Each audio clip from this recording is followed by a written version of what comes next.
Welcome to Global Insider Talks. Every workplace has the potential to be a great workplace, but so much is happening today that's forcing leaders at all levels to adjust and rethink the way they lead. And so it's my pleasure to welcome our next guest, an incredible master of leadership and someone who has spent the better part of 25 years imparting her vast knowledge and experience with people like you so you can lead better, encourage your team to be at the top of their game, and maximize engagement across your entire organization. I'm Jeff Smith, Chief Operating Officer of Factum Global, and today I'm so happy to introduce Anj Matthews, founder and CEO of LeaderSauce, a global leadership and development firm, joining us today from her headquarters in San Diego, California. Hi, Anj.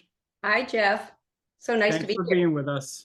Thanks Thank for being you. with us today. Let's jump right into it, Anj. So, given your experience in leadership and your expertise, what are some of the hot topics and trends you're encountering in your work today, and how are global executives addressing them, or more importantly, not addressing them? Yes, the biggest and hottest trends right now are employee engagement and leadership trust. Those are two biggies right now. Trust in the United States is down to about 80% of people do not trust their leaders, which is very, very scary and hard when you're trying to build organizations and have innovation. Globally, in engagement, 22% of employees are engaged in the work they do. 22%. So that means only about 80% of your employees are not emotionally invested in the work they do for you. And the problem is a lot of managers and leaders don't know how to do it. They don't know how to lead in this new world that we live in today. And it is definitely a new world. Well, let's tell them a little bit more about it, and we're going to get into some of the models you use. But on the engagement front, what are some of the things that leaders can do to improve the engagement levels within their organization? The best thing that a leader can do right now is know how to have a meaningful conversation with an employee.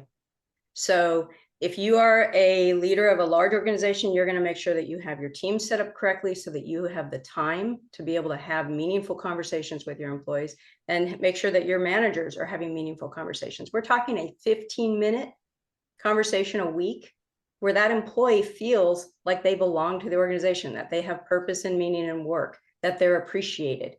We are today managing with 4 different generations.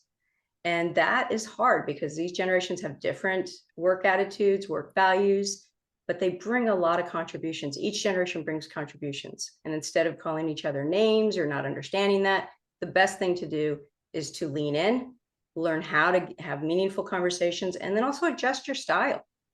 Adjust your style, because retaining your employees, I mean, employees are one of the most expensive thing that you have as a business owner.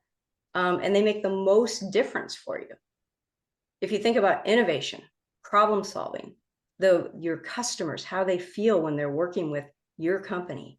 I mean, I don't know about you, but I have been leaving places left and right because the service is so bad.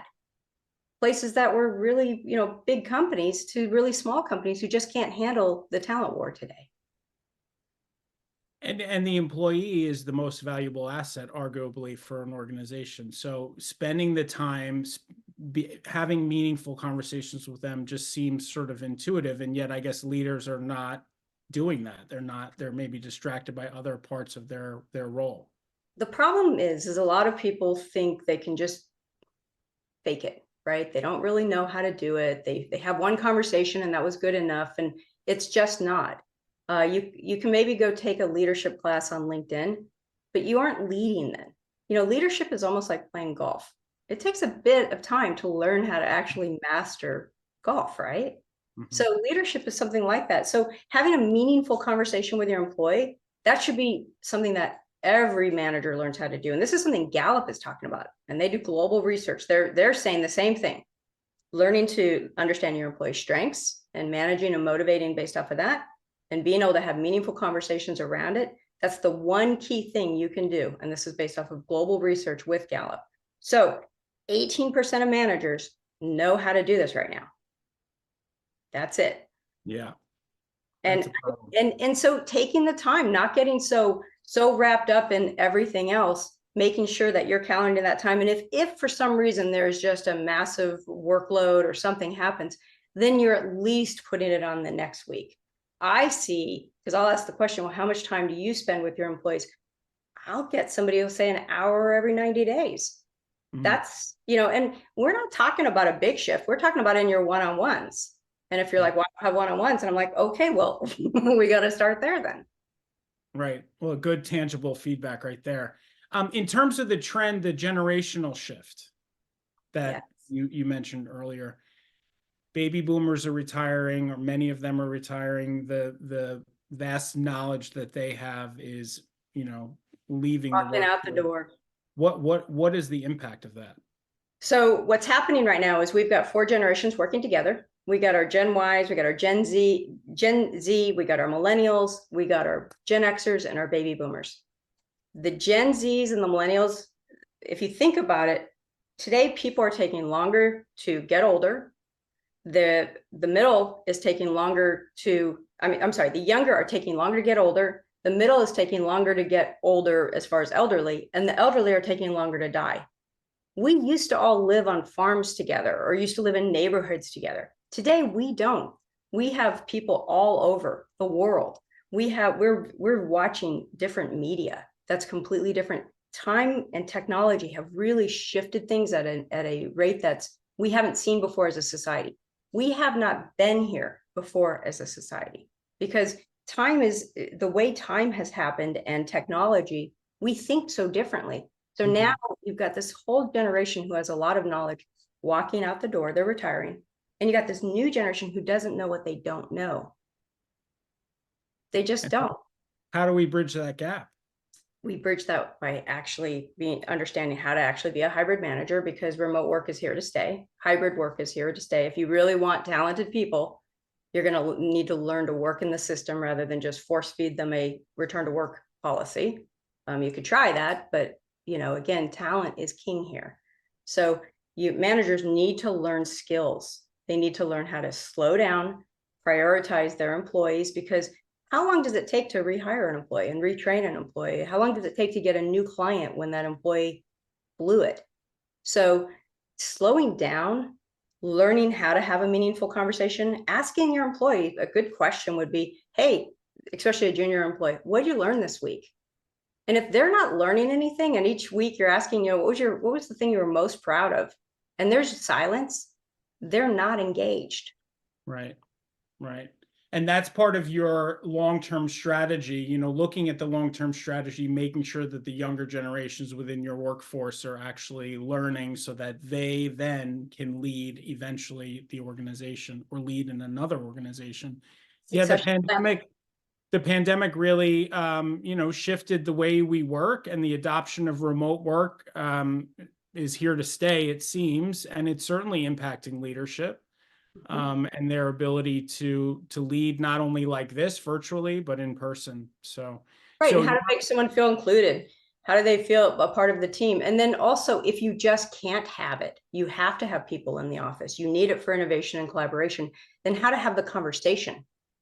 So, and then when they're in the office, are they at cubicles, or are they actually collaborating and innovating and problem solving? So, because employees also really do want to do a good job. That's important to them. Another thing I would recommend is I use a leadership model, 2 leadership models, one that's very transformational and one that is coaching. And situational leadership is a great coaching model, because what you're doing is you're either directing, you're coaching, you're supporting, or you're delegating.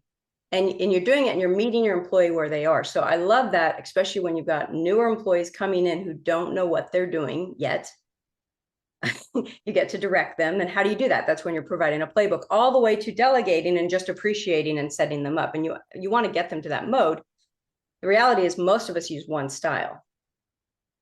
We don't know how to adjust and adapt to those 4 different styles. So that's one leadership model I love. The other one is a global model. It's called the Leadership Challenge. And that is in 100 countries. It's translated in 20 different languages. Their book is. And what I love about that is it's based off of 5 practices. It's evidence-based research. The 5 practices are: you model the way, and you do this in this order. You model the way as a leader. It's the first thing you do. So if you can't do it, it's hard to ask your followers to do it, right? The second is you inspire a shared vision. That's tough. Most leaders are not spending time on vision. Okay, they're spending 3% of their time on vision because they're dealing with fires everywhere. The Right. next thing you do is you challenge the process, because people are going to be scared of change from your vision. Then you got to enable them. And that's where situational leadership really works, because now you're really creating that trust, you're adapting to them. And then finally, because every day cannot be a Wednesday, you've got to encourage the heart. It's just as important in leadership. And so I love that model because it's global. It's at the level of Center for Leadership Excellence. It's a very smart model that's been over 37 years of validated evidence-based research. So if I'm leading in Tokyo, here in San Diego, the same way, that's leadership. Right. Right. Well, it's great to have a roadmap, to have a model for leadership to use that is used all around the world. The trends and these topics that we led off with are trends and topics that are happening not just in the United States, but all around the world. Right. The pandemic is a prime example of something that's impacted the entire world. So speaking of global, how do executives around the world sort of strike this balance between adapting their leadership style locally? So if I'm a Western executive and I'm leading, say, in Asia, while maintaining sort of this higher level cohesive global strategy that many leaders, hopefully all leaders have, how do you blend this concept of global and local? So that's why I would use the leadership challenge, because it is a transformational model, as long as somebody has the ability to have vision, right? So this is not a model I'm going to work with a junior person who doesn't affect vision at all, other than maybe their department. Right. So that would be my local one that I would use, because again, it's cross-cultural. It's not related to just the United States. This is going to work in Israel. It's going to work in Italy. It's going to work in Japan. That's the point of it. And the fact that it's the model is explained in this great book called The Leadership Challenge, that's over 37 years of validated consistently, and they consistently are checking their work. It's in 20 different languages. So that shows you how global. There's no other real model that's comparable that is as global and Right. as evidence-based and revered. It's the gold star of And leadership. so leaders, so unless your organization is really 100% domestic, regardless of your home market, vision should be leading the way, and the vision is Modeling the way. Modeling the way is modeling the way. yes, but vision is very important. And so this is how it is. It's 5 behaviors. 5 practices, 30 behaviors. So you can actually measure your behavior, and what it isn't about what if you can or can't lead. It's about the behaviors you do. So I treat people with dignity and respect is one of the behaviors. So do people see that and they have a rating between 1 and 10? So one company we worked with them for 3 years. We got all the executives and team leads all the way up to an 8. And that's an A. When you are usually showing those behaviors and those 5 practices, people feel leadership. So that's really critical, because I think some people think of leadership in this very sort of esoteric, way, but in this way, there are real KPIs that are able to measure your team's leadership. Yes, Wow. and what we do is, it's called an LPI, it's a leadership practices inventory. What we do is we make sure that we assess somebody. It's like a 360. So your peers, your subordinates, they're all, and we like at least 7 people, because we like to keep the confidentiality, right? We keep it very safe. We measure, and then what we're doing is we usually see that people rate themselves higher. Then they're kind of shocked. And then the next time we remeasure them again, they rate themselves lower than their observers, because they feel they can do so much more. And that's the whole thing, is to get them trained to use these behaviors in a consistent way and know that I'm leading. That's a real sign of progress, you might argue. Yes. Yeah. Yes. So Anj, final question, and we ask all of our guests for Global Insider Talks this question. Some advice for leaders, particularly who are working in other markets around the world from a leadership perspective. What advice would you have for them? Make sure that you have that value of kindness right now.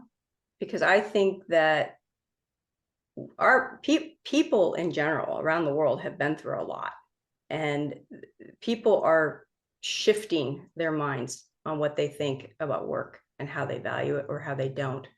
With this new generation coming in, let's not underestimate this, because it could be a losing of a customer or losing other key talent. So I think what I really want to say is take this seriously. Everyone's been ringing the bell. If they know anything about workforce development, organizational development, leadership right now, everyone from Gallup on is saying we have a problem. So take your people seriously. Embrace this. Have one meaningful conversation. One meaningful conversation a week.